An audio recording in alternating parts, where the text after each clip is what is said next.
Hello बच्चों, let's read this question. The question says arrange the following four acids in their decreasing order of acidity. बच्चों इस question में हमें first, second, third and fourth चार acid मिले हैं और हमें इनको डिक्रीजिंग ऑर्डर ऑफ एसिडिटी में अरेंज करना है। मतलब हमें इनका डिक्रीजिंग ऑर्डर एसिडिटी का बताना है और उसके कॉरेस्पॉन्डिंग हमें ऑर्डर्स मिले हैं option A B C D के अंदर। तो देखते हैं बच्चों इनके डिक्रीजिंग ऑर्डर ऑफ एसिड क्या होगा। बच्चों अगर आप देखो कि सभी के सभी हमें बेंजोइक एसिड मिले हैं या उनके डेरिवेटिव्स मिले हैं जिन पर ऑर्थो पोजीशन पर CH3 है, थर्ड में क्या है बच्चों CME3 है एंड फोर्थ में दोनों ऑर्थो पोजीशन पर CH3 ग्रुप है। तो इनकी एसिडिटी के बारे में हमें बताना है। तो फर्स्ट ऑफ ऑल बात करते हैं इस क्वेश्चन के की कॉन्सेप्ट के बारे में। किसके बारे में बच्चों? की कॉन्सेप्ट के बारे में। और की कॉन्सेप्ट क्या होगा बच्चों? Ortho effect. What is the key concept बच्चों? Ortho effect. Basically ortho effect क्या कहता है? अगर हम पर्टिकुलरली बेंजोइक एसिड की बात करें तो ये कहता है कि बच्चों अगर ऑर्थो पोजीशन पर सब्स्टिट्यूएंट्स होंगे, अगर ऑर्थो पोजीशन पर क्या होते हैं? सब्स्टिट्यूएंट्स प्रेजेंट होते हैं। सब्स्टिट्यूएंट्स सब्स्टिट्यूएंट्स प्रेजेंट होते हैं, चाहे वो इलेक्ट्रॉन रिलीजिंग हो बच्चों और चाहे वो इलेक्ट्रॉन विड्रॉइंग हो। अगर ऑर्थो पोजीशन पर सब्स्टिट्यूएंट्स प्रेजेंट होते हैं तो क्या देखा जाता है? बेंजोइक एसिड का एसिडिक करेक्टर बढ़ जाता है। बेंजोइक एसिड का बेंजोइक एसिड का या बोल सकते हैं सब्स्टिट्यूटेड बेंजोइक एसिड जो होता है उसका एसिडिक करेक्टर बढ़ जाता है। वो मोर एसिडिक हो जाता है और ज्यादा एसिडिक हो जाता है। ऐसा देखा जाता है बच्चों। क्या कहता है ऑर्थो इफेक्ट? ऑर्थो इफेक्ट बोलता है कि अगर ऑर्थो पोजीशन पर सब्स्टिट्यूएंट प्रेजेंट है तो जो सब्स्टिट्यूटेड बेंजोइक एसिड होगा वो मोर एसिडिक हो जाता है, उसकी एसिडिटी बढ़ जाती है। तो यही कहता है ऑर्थो इफेक्ट। और ऐसा होता क्यों है? इसका रीजन देखा जाता है due to steric inhibition of resonance. क्या देखा जाता है? SIR steric inhibition of resonance पर बेस्ड है। ये उसकी ही एक एप्लीकेशन एक तरीके से स्टेरिक इनहिबिशन ऑफ रेजोनेंस पर बेस्ड है। इसका reason steric inhibition of resonance पर बेस है। इसको हम समझ सकते हैं। इसको समझने के लिए हम बेंजोइक एसिड का एग्जांपल ले लेते हैं एंड देन हम हमारे चारों ऑप्शंस को सॉल्व करेंगे। कंसीडर करिए बच्चों बेंजोइक एसिड। ये क्या है बच्चों? Benzoic acid. ये बेंजोइक एसिड है। अब बेंजोइक एसिड अगर अपने H प्लस को लूज कर देता है, C double bond O H को, या अगर H प्लस को लूज कर देता है तो किसके अंदर कन्वर्ट हो जाएगा बच्चों? ये इसके अंदर कन्वर्ट हो जाएगा C double bond O negative. अब यहाँ दो तरीके से क्या हो सकता है? रेजोनेंस हो सकता है। दो तरीके से रेजोनेंस हो सकता है। हो सकता है ये O नेगेटिव इधर जाए, O का जो नेगेटिव चार्ज है इधर जाए और ये पाई बॉन्ड इस ऑक्सीजन पे मूव कर जाए। तो यहाँ एक तरीके से रेजोनेंस देखने को मिल सकता है। ये दो रेजोनेटिंग स्ट्रक्चर्स बन सकते हैं। ये दो रेजोनेटिंग स्ट्रक्चर बन सकते हैं। यहाँ पर O पर नेगेटिव है, ये डबल बॉन्ड O। अब ये जो दोनों रेजोनेटिंग स्ट्रक्चर्स हैं बच्चों, इसको इक्विवेलेंट रेजोनेटिंग स्ट्रक्चर्स बोला जाता है। क्या बोला जाता है? Equivalent resonating structures. क्योंकि ये दोनों रेजोनेटिंग स्ट्रक्चर्स एक ही जैसे हैं और बिल्कुल एक ही हैं। Equivalent resonating structures. और जितना ज्यादा इक्विवेलेंट रेजोनेटिंग स्ट्रक्चर्स होता है तो इनकी स्टेबिलिटी क्या होती है? इसकी वजह से इंक्रीज, क्योंकि एक जैसे स्ट्रक्चर है यहाँ स्टेबिलिटी इस वजह इक्विवेलेंट रेजोनेंस की वजह से स्टेबिलिटी जो होती है वो इनकी हाई होती है। क्या होती है? हाई होती है। ऐसा बोल सकते हैं।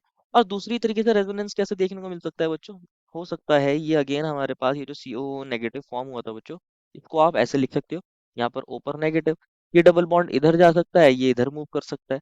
तो यहाँ पर देखने को मिलता है बच्चों बेंजीन रिंग में यहाँ पॉजिटिव चार्ज आ जाएगा, ये डबल बॉन्ड और C डबल बॉन्ड O। और यहाँ पर आ गया था बच्चों O पर नेगेटिव। ये तो आ गया था। अब क्या हो सकता है?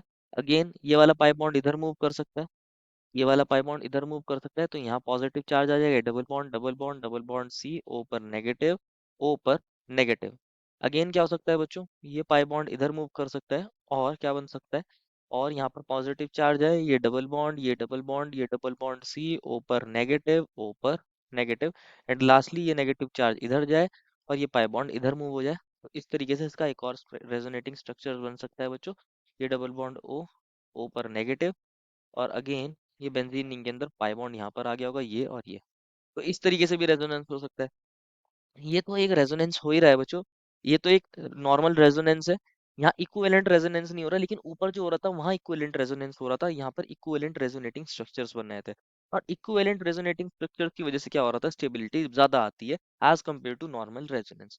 तो हमें चाहिए बच्चों, अगर हमें बेंजोइक एसिड की एसिडिटी बढ़ानी है तो हमें चाहिए कि सिर्फ बेंजोइक एसिड के अंदर क्या होना चाहिए? इक्विवेलेंट रेजोनेंस होना चाहिए, नॉर्मल रेजोनेंस नहीं होना चाहिए, जिससे उसके अंदर इक्विवेलेंट रेजोनेटिंग स्ट्रक्चर्स बन सकें और उसकी स्टेबिलिटी ज्यादा हो सके नॉर्मल रेजोनेंस की वजह से। तो क्या करते हैं बच्चों, हम इसके अंदर बेंजोइक एसिड के अंदर जब H प्लस ये जो बेंजोइक एसिड होता है इसके अंदर हम क्या लगा देते हैं, ऑर्थो पोजीशन पर सब्स्टिट्यूएंट लगा देते हैं। क्या लगा देते हैं, सब्स्टिट्यूएंट लगा देते हैं। और जब ये बेंजोइक एसिड अपने H प्लस को लूज करेगा तो ये क्या कन्वर्ट हो जाएगा बच्चों, किसके अंदर कन्वर्ट हो जाएगा बेसिकली, ये बेंजोइक एसिड था बच्चों, substituted benzoic acid, ortho substituted benzoic acid. जब ये H प्लस को लूज करता है तो ये CO नेगेटिव के अंदर कन्वर्ट हो जाता है। अब ध्यान से समझना है, अब ध्यान से समझना है बच्चों। हमने अभी एक डबल बॉन्ड O को इस तरह दिखाया है और एक ये O नेगेटिव है, बेसिकली एक O नेगेटिव है। होता क्या है, यहाँ पर R भी है, यहाँ पर R भी है। तो नॉर्मली तो बच्चों ये p एक ऑर्बिटल होगा कार्बन पर, एक ये p ऑर्बिटल होगा, ये p ऑर्बिटल होगा, ये p ऑर्बिटल, एक ये वाला और एक ये वाला। यहाँ इन दोनों के बीच में पाई बॉन्ड बन रहा था तो हमने इसको ऐसे दिखाया है, इन दोनों के बीच में पाई बॉन्ड बन रहा था तो ऐसे दिखाया है, और यहाँ एक पाई बॉन्ड बन रहा था तो ऐसे दिखाया है। सिमिलरली ये कार्बन का p ऑर्बिटल है और ये एक ऑक्सीजन का p ऑर्बिटल है, तो इनके बीच में भी क्या बन रहा है, पाई बॉन्ड है, तो ऐसे दिखाया है। लेकिन एक्चुअल में ऐसा होता, लेकिन अगर हम यहाँ पर एक सब्स्टिट्यूएंट को लगा देते हैं, अगर हम यहाँ ऑर्थो पोजीशन पर एक सब्स्टिट्यूएंट को लगा देते हैं तो बच्चों ये सब्स्टिट्यूएंट क्या करता है, रिपल्शन करता है, रिपल्शन करता है। क्या करता है, रिपल्शन करता है। ये जो CO नेगेटिव ग्रुप है इसको रिपेल करता है, रिपल्शन करता है। और रिपल्शन की वजह से क्या देखा जाता है बच्चों, ये जो कार्बन और ऑक्सीजन के जो ये p ऑर्बिटल्स हैं बच्चों, ये क्या हो जाते हैं, ये जो कार्बन और ऑक्सीजन था बच्चों, इनके जो ये p ऑर्बिटल्स थे बच्चों, ये ऑक्सीजन था, इसका जो ये वाला जो p ऑर्बिटल था कार्बन का, ये क्या हो जाता है, कुछ क्या हो जाता है, बेंजीन रिंग के प्लेन से कुछ डेविएट कर जाता है। ये थोड़ा सा कुछ इस तरीके से हो जाता है, कुछ इस तरीके से बेंजीन रिंग के प्लेन से कुछ डेविएट कर जाता है। ये वाला नॉर्मल p ऑर्बिटल है कार्बन का, ये वाले कार्बन का जो बेंजीन रिंग है, और ये जो बाहर कार्बोक्सिलेट आयन है CO नेगेटिव वाला C है, इसका p ऑर्बिटल टिल्ट कर जाता है। अब टिल्ट करने की वजह से क्या होता है बेसिकली, अब ये हमारे जो बेंजीन रिंग के जो p ऑर्बिटल्स हैं उनके प्लेन में है नहीं, तो ये उनके साथ अब क्या नहीं कर सकता, अब ये उनके साथ बच्चों रेजोनेंस ये नहीं कर सकता, अब ये वाला रेजोनेंस यहाँ पर नहीं होता। इसी फिनोमेना को बोलते हैं steric inhibition of resonance.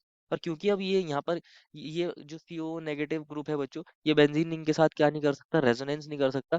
That means अब यहाँ सिर्फ एक ही तरह का रेजोनेंस हो सकता है, दैट इज इक्विवेलेंट रेजोनेंस, और इक्विवेलेंट रेजोनेंस की वजह से स्टेबिलिटी बढ़ जाती है। इसी इफेक्ट को बोलते हैं बच्चों ऑर्थो इफेक्ट। क्या बोलते हैं बच्चों इस इफेक्ट को, ऑर्थो इफेक्ट। तो इसलिए ऑर्थो सब्स्टिट्यूटेड बेंजोइक एसिड जो होते हैं ज्यादा स्ट्रॉन्गर एसिड होते हैं as compare to other benzoic acid.